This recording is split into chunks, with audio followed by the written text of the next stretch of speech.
बिस्मिल्लाहिर्रहमानिर्रहीम। अस्सलाम वालेकुम डियर स्टूडेंट। आज हम स्टार्ट करने लगे हैं न्यू चैप्टर नंबर 12 है। ये 10th केमिस्ट्री से रिलेटेड है। लास्ट टाइम हमने जो लेक्चर डिस्कस किए थे वो चैप्टर नंबर 11 से रिलेटेड थे। चैप्टर नंबर 11 ऑर्गेनिक केमिस्ट्री के जितने भी टॉपिक्स थे वो लास्ट लेक्चर में हमने कवर कर लिए थे। आज हम स्टार्ट करने लगे हैं चैप्टर नंबर 12 को, हाइड्रोकार्बन।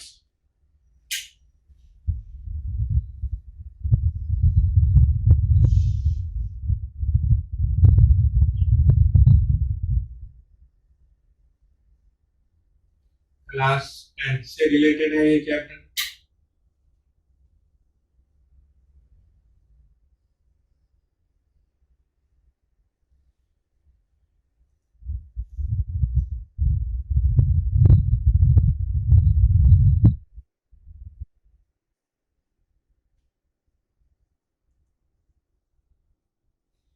हाइड्रोकार्बन्स,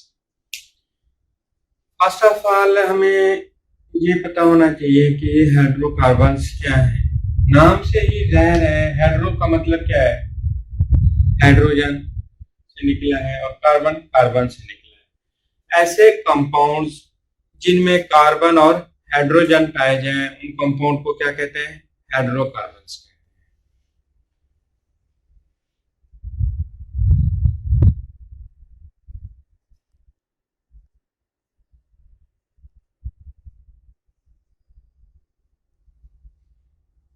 किससे निकला है हाइड्रोजन से।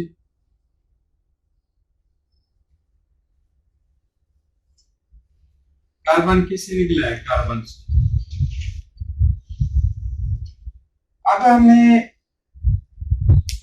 ये जो हाइड्रोकार्बन में मेजर एलिमेंट है कार्बन और हाइड्रोजन, हमने इनकी केमिस्ट्री को पहले डिस्कस करना है। हमने ये देखना है कि जो कार्बन है उसकी वैलेंसी क्या है और कार्बन के अपना जब कंपाउंड बनाता है वो अपनी वैलेंसी को कैसे सेटिस्फाई करता है। इसी की वैलेंसी की सेटिस्फिकेशन की बेस पर कि कार्बन किस तरह बॉन्ड बनाकर अपनी वैलेंसी को सेटिस्फाई कर रहा है, इसी की बेस पर हमने क्या किया है, फिर आगे हाइड्रोकार्बन को डिफरेंट क्लासेस में डिवाइड किया हुआ है। पहले हमें बताना चाहिए कार्बन की वैलेंसी क्या है। कार्बन की वैलेंसी है 4।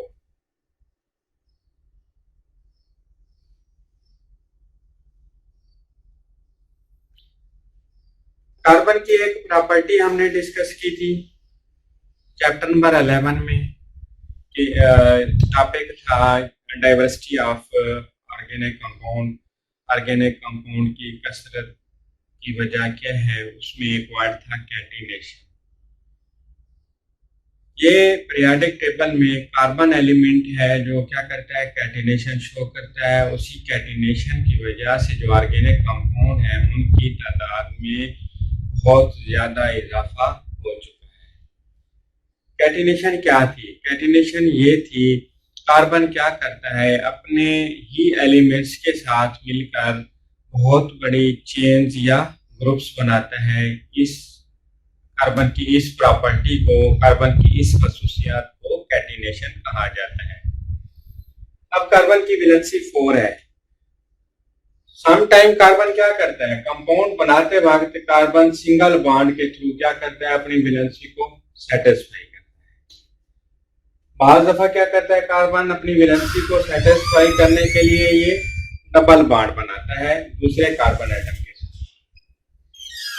बाज़ दफा क्या करता है, कार्बन दूसरे एलिमेंट्स के साथ ट्रिपल बॉन्ड बनाकर अपनी जो वैलेंसी है उसको कंप्लीट करता है। वैलेंसी क्या होती है, बॉन्ड बनाने की सलाहियत को क्या कहते हैं, वैलेंसी।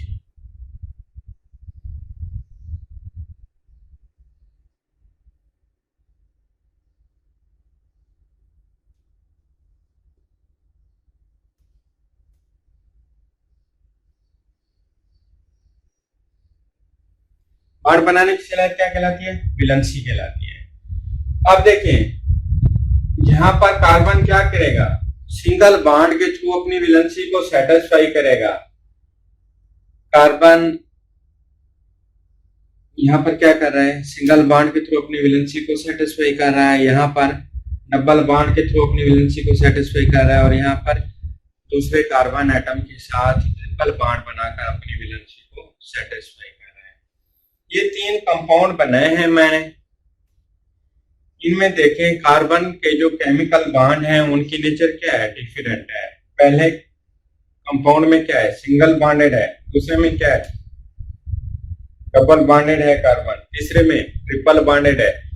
इसी डिफरेंट नेचर ऑफ बॉन्ड की वजह से कार्बन एटम के जो वैलेंसी है वो अपनी वैलेंसी को सेटिस्फाई करने के लिए डिफरेंट कंपाउंड में क्या करता है, डिफरेंट बॉन्ड शो करता है। मतलब इसमें वो सिर्फ सिग्मा बॉन्ड शो कर रहा है, इसमें सिग्मा और पाई बॉन्ड शो कर रहा है, इसमें एक सिग्मा बॉन्ड 2 पाई बॉन्ड बना रहा है। इन्हीं बॉन्ड की नेचर की वजह से हमने हाइड्रोकार्बन को क्या किया हुआ है, 4 मेजर क्लासेस में तकसीम किया हुआ है। ऐसी क्लास जिसमें कार्बन क्या करेगा, सिंगल बॉन्ड के थ्रू अपनी वैलेंसी को सेटिस्फाई करेगा, उसको कहते हैं अल्केन्स। क्या क्लास कहलाएगी, अल्केन्स।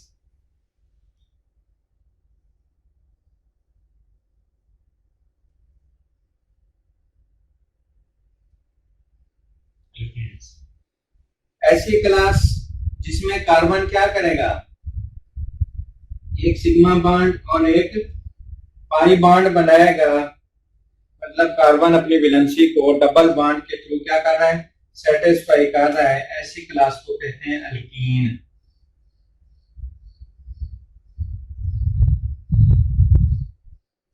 कौन सी क्लास है, अल्कीन क्लास।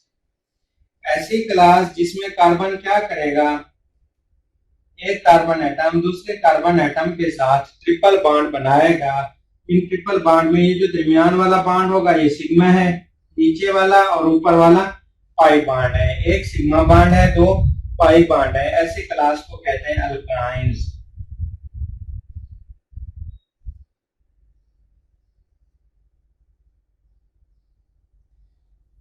इसकी एक और मेजर क्लास है,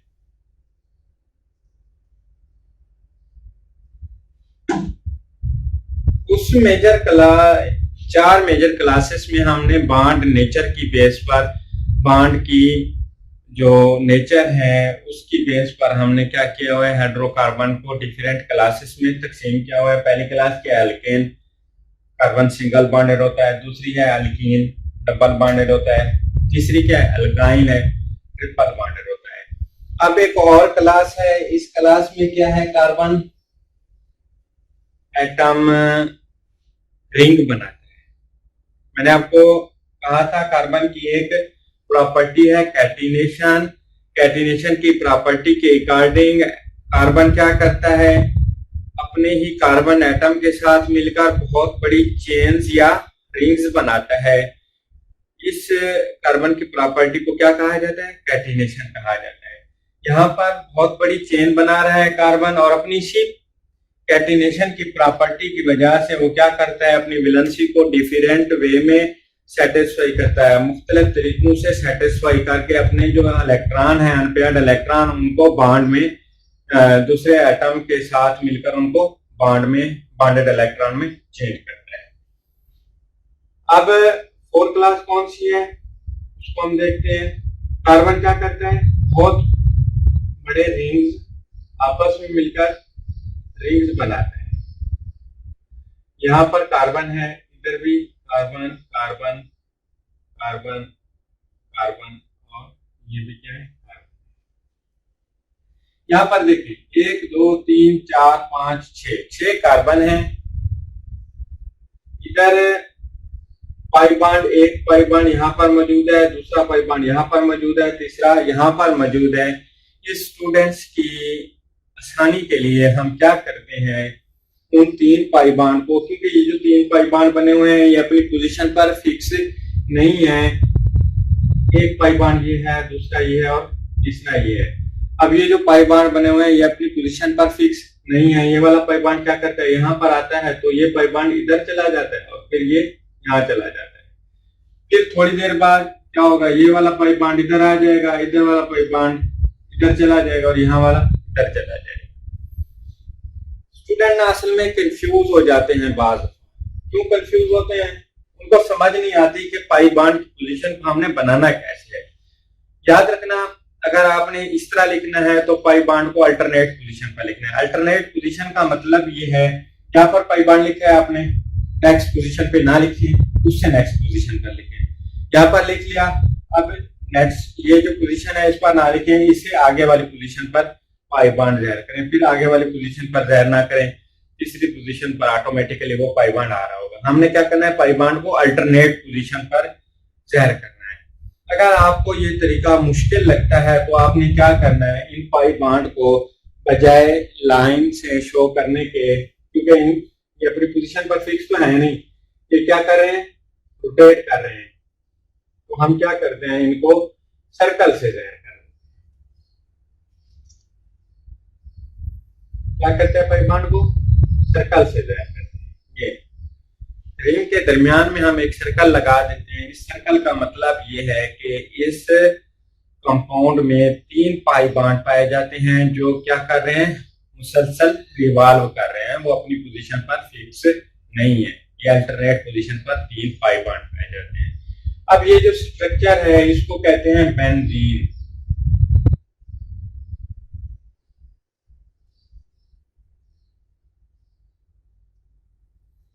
क्या कहते हैं, बेंजीन। ऐसे हाइड्रोकार्बन, यहाँ पर क्या होगा, एक हाइड्रोजन इस कार्बन के साथ जुड़ा होगा, एक हाइड्रोजन इसके साथ हाइड्रोजन, यहाँ पर भी क्या होगा, हाइड्रोजन हाइड्रोजन। हर कार्बन के साथ क्या होगा, एक हाइड्रोजन जुड़ा होगा, एक कार्बन की वैलेंसी ये सेटिस्फाई होगी, दूसरी ये, तीसरी ये, और चौथी क्या है, वो पाई बांड की सूरत में उसने अपनी वैलेंसी को क्या कर लिया, पूरा कर लिया है। 4 मेजर क्लासेस हैं जिनको हमने बॉन्डिंग की बेस पर क्या किया हुआ है, हाइड्रोकार्बन को तकसीम किया हुआ है बॉन्डिंग के बेस पर, नेचर ऑफ बॉन्डिंग कि उनमें कौन सी बॉन्ड पाई जाती है, इसकी बेस पर हमने क्या किया हुआ है, हाइड्रोकार्बन को 4 मेजर क्लासेस में तकसीम किया हुआ है, डिवाइड किया हुआ है। सिंगल बॉन्ड वाले एल्कीन है, डबल बॉन्ड वाले एल्कीन है, ट्रिपल बॉन्ड वाले एल्काइन है, जिसमें इस तरह का स्ट्रक्चर पाया जाएगा, बेंजीन रिंग पाया जाएगा। कम से कम एक बेंजीन रिंग पाया जाए, वो क्लास किससे ताल्लुक रखती है, वो क्लास ताल्लुक रखती है एरोमेटिक।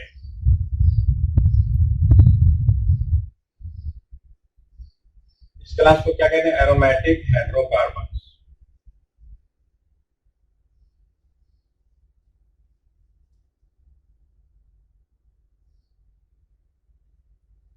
अब ये क्लास होगी हमारे पास एरोमेटिक हाइड्रोकार्बन।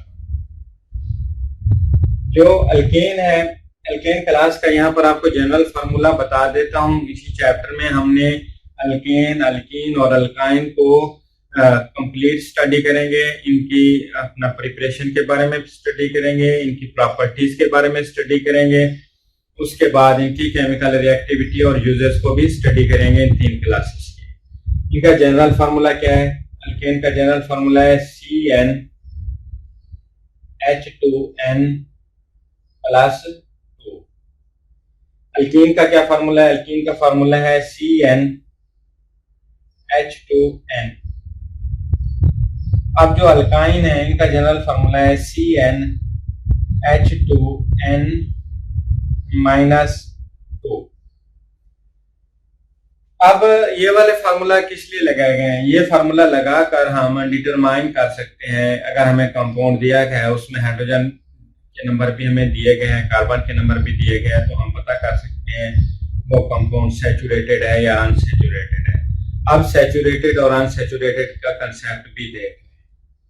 सैचुरेटेड कौन से होते हैं, ऐसे कंपाउंड जिनमें कोई भी अनपेयर्ड इलेक्ट्रॉन मौजूद ना हो, जिनमें कोई भी पाई बांड मौजूद ना हो, जिनमें हम कोई मजीद चीज दाखिल ना कर सकें, ऐसे कंपाउंड को क्या कहते हैं, सैचुरेटेड।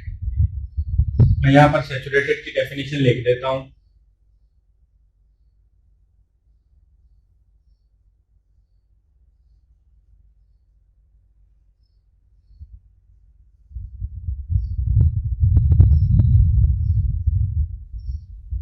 ऐसे कंपाउंड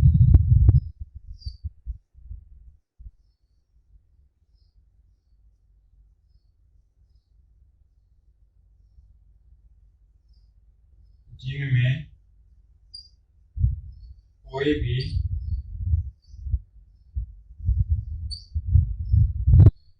अनपेयर्ड अकेला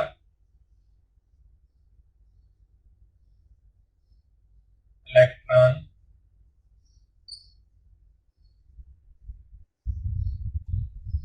दूसरी क्या चीज, एक अकेला इलेक्ट्रॉन मौजूद ना हो, दूसरा कोई भी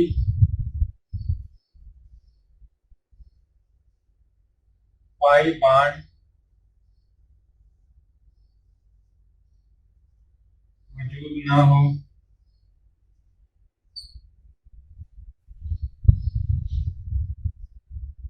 या फिर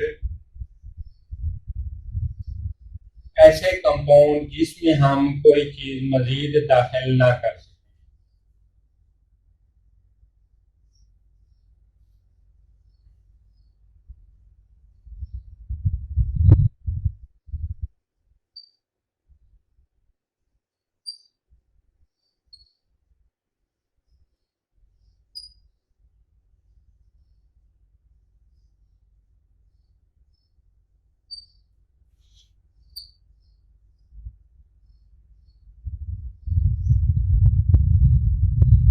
ऐसे कंपाउंड को क्या कहते हैं? सैचुरेटेड कंपाउंड कहते हैं। क्या कहा? कोई भी अकेला इलेक्ट्रॉन मौजूद ना हो कंपाउंड में, सैचुरेटेड होगा।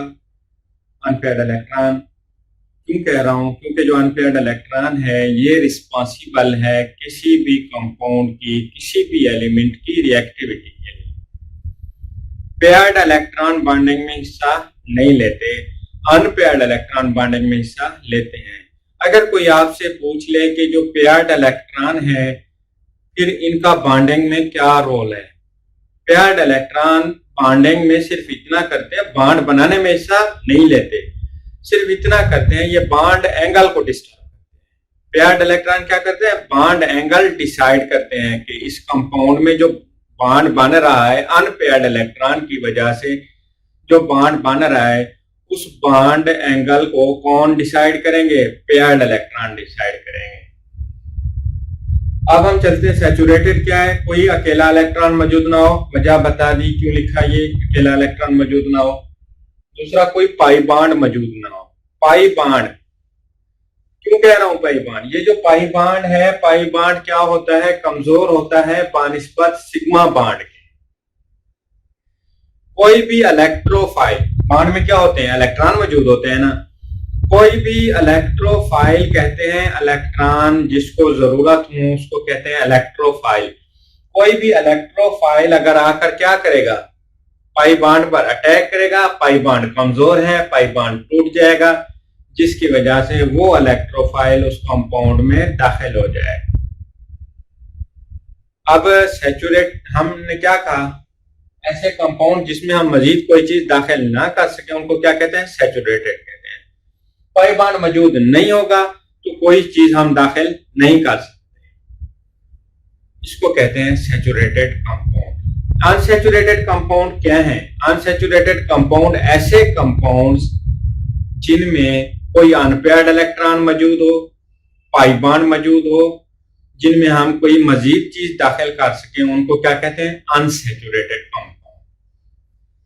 अब ये जो क्लास है अल्केन, अल्कीन और अल्काइन, हमने इनमें देखना है इनमें सैचुरेटेड कौन है और अनसैचुरेटेड कौन है। सिंगल बॉन्ड मौजूद है अल्केन में, कोई अनपेयर्ड इलेक्ट्रॉन मौजूद नहीं है। ये वाली क्लास हमारी सैचुरेटेड वाली डेफिनेशन पर पूरा उतर रही है, उसको हम सैचुरेटेड कहेंगे। इन दो में क्या पाए जाते हैं? पाई बॉन्ड पाए जाते हैं, जिसमें पाई बॉन्ड पाए जाएंगे। पाई बॉन्ड क्या होते हैं? कमजोर होते हैं। उन पर आकर कोई ऐसा रिएजेंट जिसको इलेक्ट्रॉन की जरूरत होती है, कोई ऐसा एटम, कोई ऐसा कैटाइन जिसको क्या, कोई ऐसी चीज जिसको इलेक्ट्रॉन की जरूरत होगी, वो आकर पाई बॉन्ड पर अटैक करेगा, इसमें दाखिल हो जाएगा इस कंपाउंड में। तब ऐसे कंपाउंड क्या है? अनसैचुरेटेड कंपाउंड है। इन तीन क्लासेस में first one is saturated, and alkyne और अल्काइन क्या है, अनसैचुरेटेड है। अच्छा, अब थोड़ा सा इस फॉर्मूला को भी मैं एक्सप्लेन कर देता हूं, इसका मतलब क्या है। CnH2n plus 2। अब इसमें कोई डिफिकल्टी नहीं है, इस फार्मूला को अंडरस्टैंड करने में कोई डिफिकल्टी नहीं है। हमने क्या करना है, हमें सिर्फ ये पता होना चाहिए ये n क्या चीज है। n क्या चीज है? n है नंबर ऑफ कार्बन एटम। क्या? कार्बन की तादाद।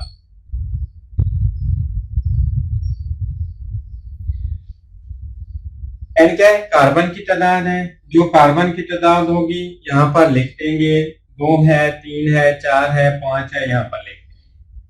फिर आगे क्या करना है, हाइड्रोजन में n भी मौजूद है, हाइड्रोजन के साथ 2n लिखा हुआ है। इस n की जगह पर भी क्या लिखना है, वही कार्बन वाला नंबर लिखना है। अब फॉर एग्जांपल हमारे पास n है 4। इसका मतलब यह है कि ऐसा कंपाउंड जिसमें 4 कार्बन है, हमने मालूम करना है उसमें कितने हाइड्रोजन पाए जाएंगे। n की जगह पर क्या लिखेंगे, ये 4 है, 4 लिख दिया हमने। हाइड्रोजन वैसे का वैसा लिख दिया, 2 लिखा, उसके साथ क्या लिखा हुआ है, n लिखा हुआ है। मैंने कहा जो n का नंबर है, जैसे ये 4 है, कार्बन का नंबर भी वही है, इस जगह पर भी वही नंबर आएगा, 4 प्लस 2। अब हम देखते हैं कि हमारे पास ऐसा कंपाउंड जिसमें 4 कार्बन है, उसके साथ कितने हाइड्रोजन जुड़े हुए होने चाहिए। C4 2 मल्टीप्लाइड बाई 4 कितना हो जाएगा, 8 हो जाएगा। तो उसमें हमने सबमिट करना है, कितना हो जाएगा टोटल, 10। अब ये फार्मूला में क्या बता रहा है, ये फार्मूला हमें बता रहा है कि अगर आपके पास 4 कार्बन एटम हो तो उसमें कितने हाइड्रोजन होंगे, 10 हाइड्रोजन होंगे। ये वाला फार्मूला किसके लिए है, अल्केन के लिए है, सैचुरेटेड फैमिली के लिए है। इसका मतलब कोई भी ऐसा कंपाउंड जिसमें 4 कार्बन हो और 10 हाइड्रोजन मौजूद हो, वो किस फैमिली से ताल्लुक रखता है, अल्केन की फैमिली से ताल्लुक रखता है। ये तो फर्स्ट हो गया। अब हम सेकंड की तरफ चलते हैं। CnH2n अल्कीन की बात कर रहा हूं। कार्बन की तादाद क्या है, 4 लिखी है। हाइड्रोजन 2n लिखा है, 2 मल्टीप्लाइड बाई 4 लिख देंगे क्योंकि नंबर n का 4 है। कितना हो जाएगा टोटल, C4H8। ऐसा कंपाउंड जिसमें 4 कार्बन एटम मौजूद हों और 8 हाइड्रोजन एटम मौजूद हों, इसका मतलब ये है कि ये क्या है, अनसैचुरेटेड कंपाउंड है और ये अल्कीन फैमिली से ताल्लुक रखता है। तीसरी फैमिली का फार्मूला लगाने लगा हूं, CnH2n -2, CnH2n -2। n का क्या नंबर है, 4 है, लिख लिया। अब यहां पर हमने क्या करना है, n की जगह पर वही 4 लिखना है, 2 पहले लिखा हुआ है, -2 करें, इसको सॉल्व करें, ये कितना हो जाएगा, 2 मल्टीप्लाइड बाई 4 8 हो जाएगा। उसमें हमने क्या करना है, 2 को माइनस करना है, बाकी 6 बचता है हमारे पास, C4H6। अब ऐसा कंपाउंड जिसमें क्या हूं, 4 कार्बन एटम मौजूद हूं और 6 हाइड्रोजन एटम मौजूद हूं, तो किस फैमिली से ताल्लुक रखेगा, अल्काइन फैमिली से ताल्लुक रखेगा। ये दोनों फैमिली क्या है जिसको मैं सर्कल कर रहा हूं, ये वाली दोनों फैमिली हैं अनसैचुरेटेड। इन फैमिलीज को क्या कहते हैं, अल्कीन और अल्काइन है, अनसैचुरेटेड। सिर्फ और सिर्फ अल्केन क्या है, सैचुरेटेड फैमिली से ताल्लुक रखती है। सैचुरेटेड की डेफिनेशन मैंने लिखी हुई है, आप इसको देख लें। मैं इस डेफिनेशन को इरेज करने लगा हूं क्योंकि मैंने आपको अब बताना है कि जो केमिकल प्रॉपर्टीज हैं उनका ताल्लुक किस चीज के साथ है और फिजिकल प्रॉपर्टीज का ताल्लुक किस चीज के साथ है, और हम केमिकल और फिजिकल प्रॉपर्टीज जो हैं को हाइड्रोकार्बन के साथ कैसे लिंक करेंगे। हम हाइड्रोकार्बन में देखेंगे कौन सी वजूहात हैं, कौन सी रीजंस हैं, फैक्ट्स फिगर्स डिस्कस करेंगे। हमें पता चलेगा कि हाइड्रोकार्बन की जो केमिकल प्रॉपर्टीज है वो कौन डिसाइड कर रहा है, केमिकल प्रॉपर्टीज का फैसला कौन कर रहा है, फिजिकल प्रॉपर्टीज जिसको उर्दू में तिब्बी खसूसियात कहते हैं उसका फैसला क्या चीज कर रही है, ये चीज हम डिस्कस करेंगे। और साथ में ये भी देखेंगे जो हाइड्रोकार्बन हैं अगर उनके मैसेस में इजाफा हो जाए, उनकी वोलेटिलिटी क्या हो जाती है, कम हो जाती है, डेंसिटी बढ़ जाती है, उसके बाद मेल्टिंग और बॉइलिंग पॉइंट क्या होते हैं, बढ़ जाते हैं, ये चीज भी डिस्कस करेंगे। फिर ये देखेंगे कि मैस में इजाफे के साथ जो हाइड्रोकार्बन है वो गैस से लिक्विड और लिक्विड से सॉलिड में कैसे तब्दील होते हैं। अब सैचुरेटेड हाइड्रोकार्बन वाली साइड देख लें, फिर इसको इरेज करने लगा।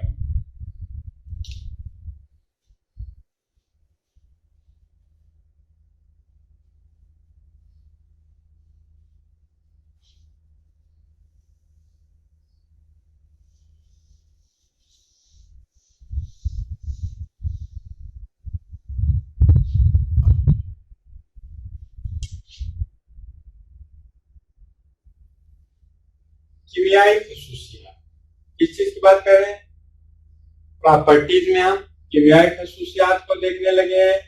अब कीमियाई खसूसियात का ताल्लुक किस चीज के साथ है ये देखेंगे।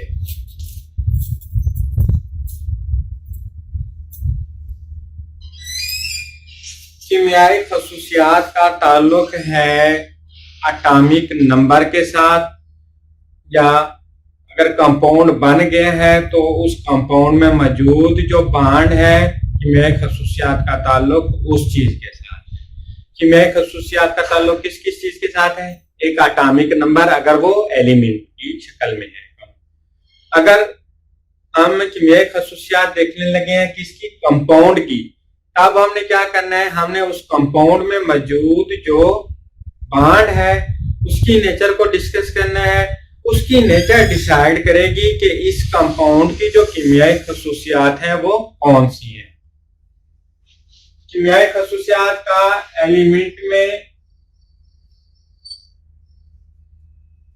किस चीज के साथ ताल्लुक है, एलिमेंट में कीमियाई खसूसियात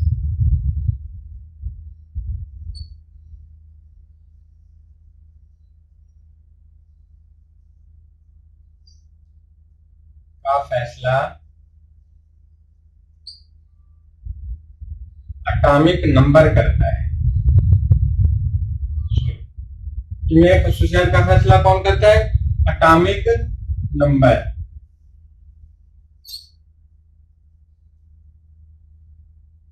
और जो तिब्बी खसूसियात होती हैं एलिमेंट में, इनका फैसला कौन करता है, एटॉमिक मास। अब ये तो हो गया एलिमेंट के लिए। कंपाउंड में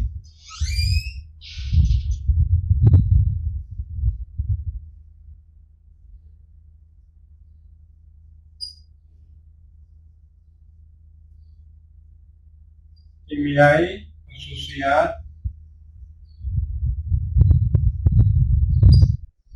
का फैसला इसमें मौजूद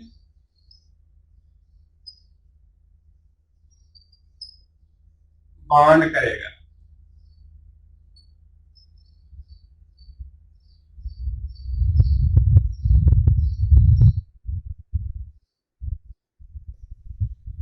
अब समझ आ गई हमने क्या किया है, बॉन्ड की नेचर की बेस पर हाइड्रोकार्बन को डिवाइड किया है। अब जब इन हाइड्रोकार्बन्स में बॉन्ड की नेचर क्या है, मुख्तलिफ है, तभी हमने क्या किया, इनको मुख्तलिफ क्लासेस में तकसीम किया है, अल्केन, अल्कीन, अल्काइन और एरोमेटिक हाइड्रोकार्बन्स। किस बेस पर किया था, बॉन्ड को देखकर किया था। इसमें सिंगल बॉन्ड है, अल्केन है, डबल बॉन्ड है, अल्कीन है, ट्रिपल बॉन्ड है, अल्काइन है, और जो एरोमेटिक हैं उनमें क्या है, पाई बॉन्ड मौजूद है और एलिमेंट एक दूसरे के साथ क्या है, रिंग के साथ में जुड़े हुए हैं। इस बेस पर हमने क्या किया था, हाइड्रोकार्बन को डिफरेंट क्लासेस में डिवाइड किया था।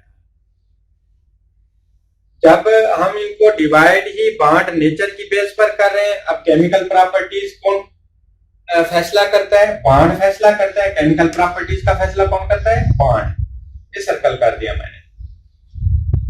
बांड क्या करता है? केमिकल प्रॉपर्टीज कीमियाई खसूसियात का फैसला करता है। अब जब इन क्लासेस में क्या है, बांड की नेचर मुख्तलिफ है, डिफरेंट बांड मौजूद है इन क्लासेस में, तब इन क्लासेस की जो कीमियाई खसूसियात होंगी वो भी क्या होंगी? डिफरेंट होंगी, क्योंकि इनमें बांड मुख्तलिफ है। अब अल्कीन की केमिकल प्रॉपर्टीज और होनी है, अल्केन की और होनी है, अल्कीन की केमिकल प्रॉपर्टीज और होनी है, अल्काइन की और एरोमेटिक हाइड्रोकार्बन्स की केमिकल प्रॉपर्टीज और होनी है। गौर से सुन लें, क्यों डिफरेंट केमिकल प्रॉपर्टीज हैं, कीमियाई खसूसियात मुख्तलिफ क्यों हैं?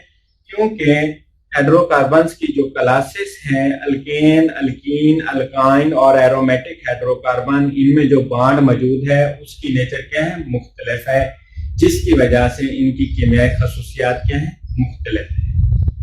अब तिब्बी खसूसियात की बात करते हैं।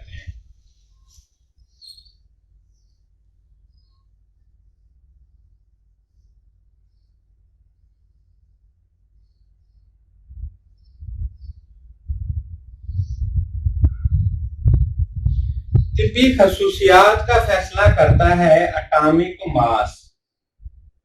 कौन फैसला करता है? Atomic mass.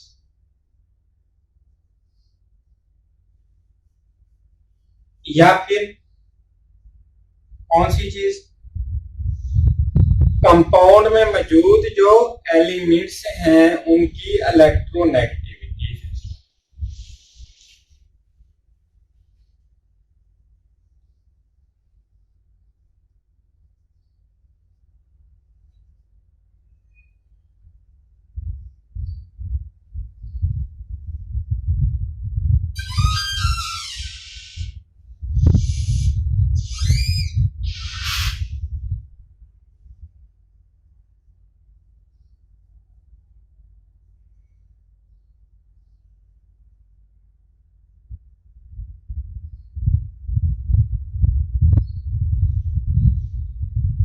अब देखें, हाइड्रोकार्बन है, क्या मेजर चीजें मौजूद हैं? कार्बन और हाइड्रोजन मौजूद है।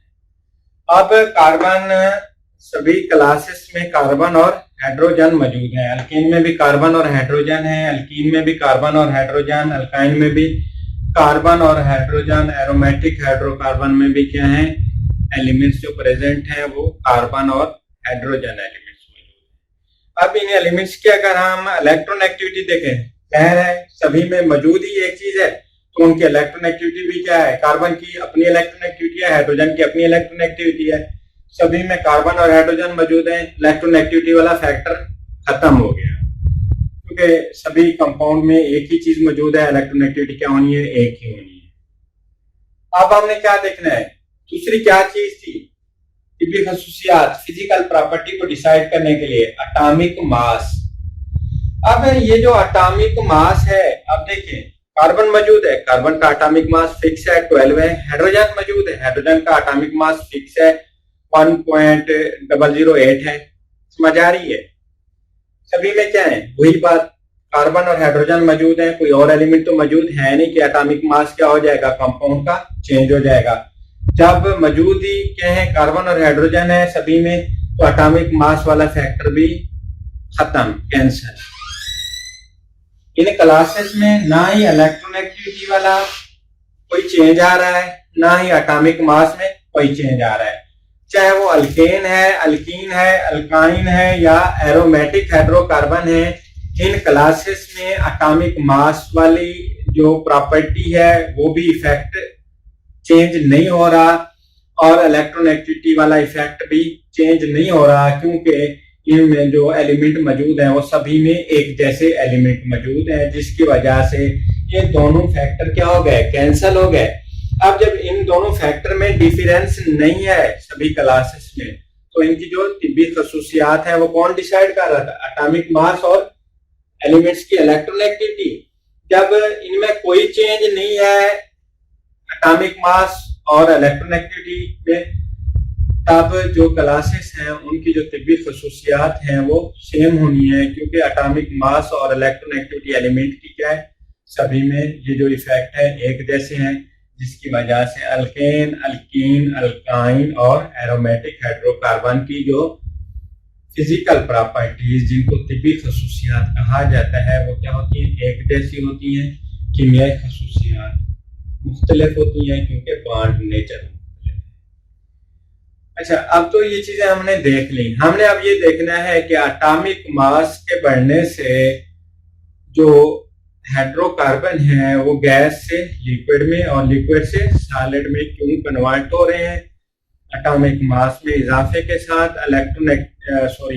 डेंसिटी में इजाफा क्यों हो रहा है।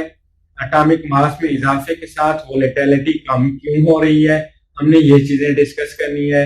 आप एक कीमियाई और तिब्बी खसूसियात वाले क्वेश्चन को देख लें, इसको फिर इरेज करता हूं, उसके बाद हम इनको डिस्कस करते हैं, इनकी रीजन चेक करते हैं क्या है।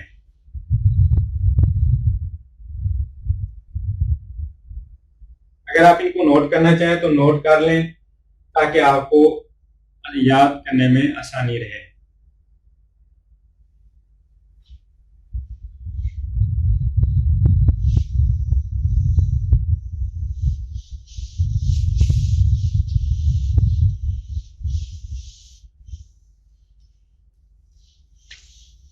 क्या क्या चीजें डिस्कस करनी है। First one is atomic mass में इजाफे के साथ हाइड्रोकार्बन गैस से लिक्विड में और लिक्विड से सॉलिड में कन्वर्ट क्यों होते हैं। एटॉमिक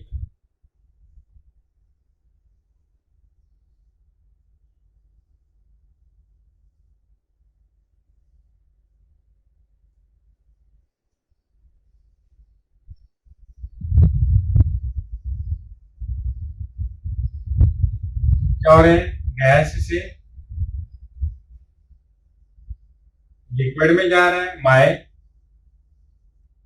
फिर ठोस में। ऐसा क्यों होता है। ये होता है मॉलिक्यूल के दरमियान मौजूद जो इंटर मॉलिक्यूलर फोर्सेस है। दो टर्म है, एक है इंट्रा मॉलिक्यूलर फोर्स, दूसरी क्या है, इंटर मॉलिक्यूलर फोर्स। इनमें टर्म्स में आपने कंफ्यूज नहीं होना। इंट्रा मॉलिक्यूलर फोर्स क्या है, ये हमारे पास कार्बन है, इसका बॉन्ड बना हाइड्रोजन के साथ। अब इस कंपाउंड में मौजूद जो एलिमेंट्स हैं उनके दरमियान जो फोर्स मौजूद है उसको कहते हैं इंट्रा मॉलिक्यूलर फोर्स। कंपाउंड के अंदर मौजूद एलिमेंट्स के दरमियान जो फोर्स है, जो केमिकल बॉन्ड है, उसको क्या कहते हैं, इंट्रा मॉलिक्यूलर फोर्स।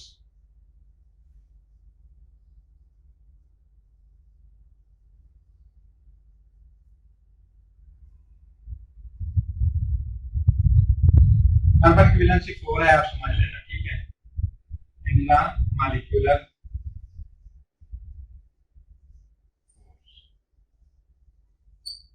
अब इंटर मॉलिक्यूलर फोर्स क्या होती है। हमारे पास इंटर मॉलिक्यूलर मतलब वो फोर्स जो मॉलिक्यूल्स के बिटवीन मौजूद हो। ये क्या थी, कंपाउंड या मॉलिक्यूल में मौजूद एलिमेंट्स के दरमियान फोर्स है, उसको क्या कहते हैं, इंट्रा मॉलिक्यूलर फोर्स। ये बॉन्डिंग जो है, ये बॉन्ड, ये क्या है, इंट्रा मॉलिक्यूलर फोर्स है। अब इंटर मॉलिक्यूलर फोर्स कौन सी है। हमारे पास एक कंपाउंड है HCl, ReSMnCl पर नेगेटिव चार्ज है, मोर इलेक्ट्रोनेगेटिव है, इस पर पॉजिटिव चार्ज। एक और HCl है, नेगेटिव चार्ज और पॉजिटिव चार्ज। अब ये अपोजिट चार्जेस क्या करते हैं, ये एक दूसरे को अट्रैक्ट करते हैं। ये एक मॉलिक्यूल है, ये दूसरा मॉलिक्यूल है। इंटर मॉलिक्यूलर फोर्स क्या है, दो मॉलिक्यूल्स के दरमियान जो मौजूद फोर्स है। ये जो डॉट से मैं जाहिर कर रहा हूं इसको कहते हैं इंटर मॉलिक्यूलर फोर्स।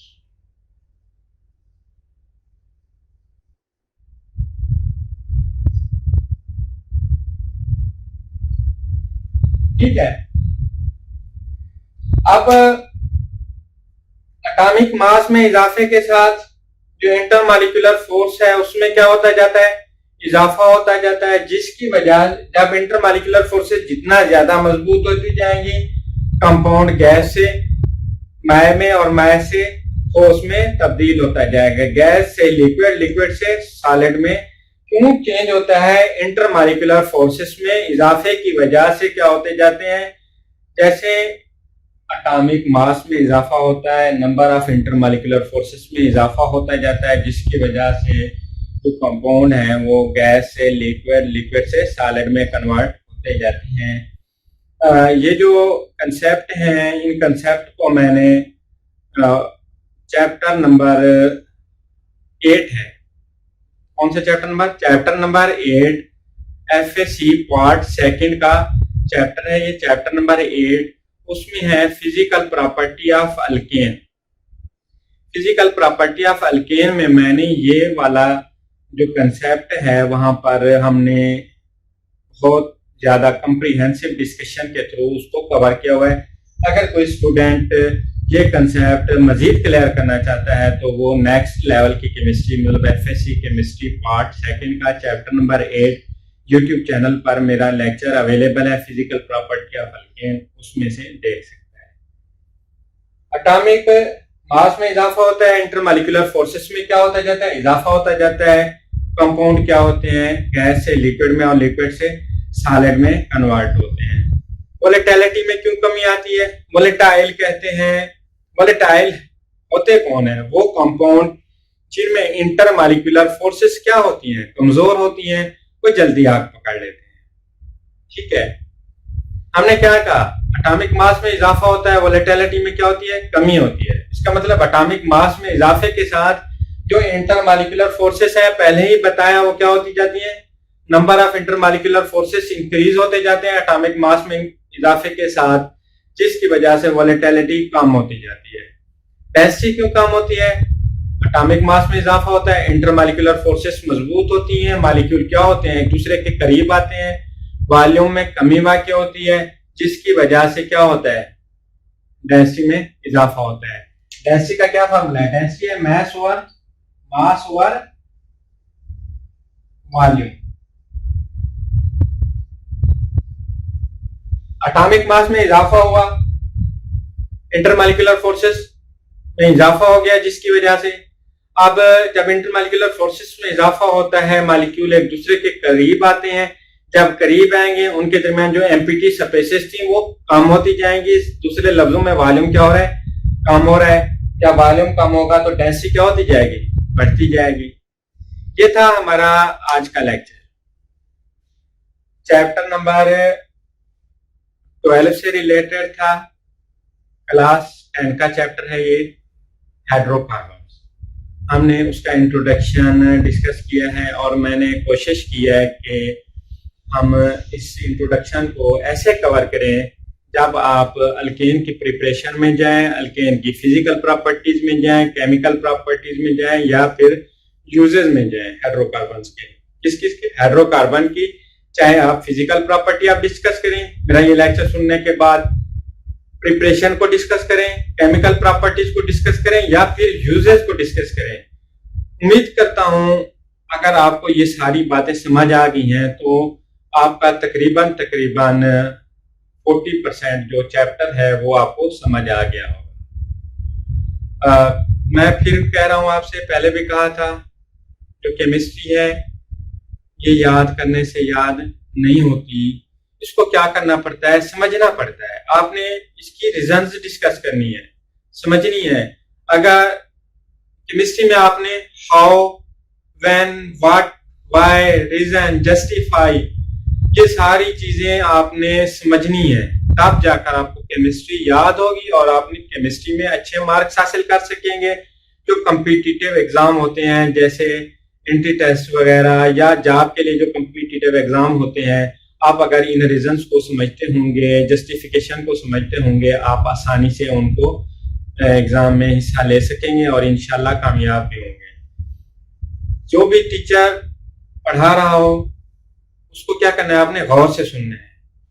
ये जो चीजें होती है ना, ये बुक में अवेलेबल नहीं होती, ये टीचर्स बताते हैं। बुक में सीधी सीधी लाइन लिखी होती है, जैसे लिखा हुआ है जो हाइड्रोकार्बन है उसकी क्लासेस की केमिकल प्रॉपर्टीज मुख्तलिफ है, फिजिकल प्रॉपर्टीज एक कैसी हैं।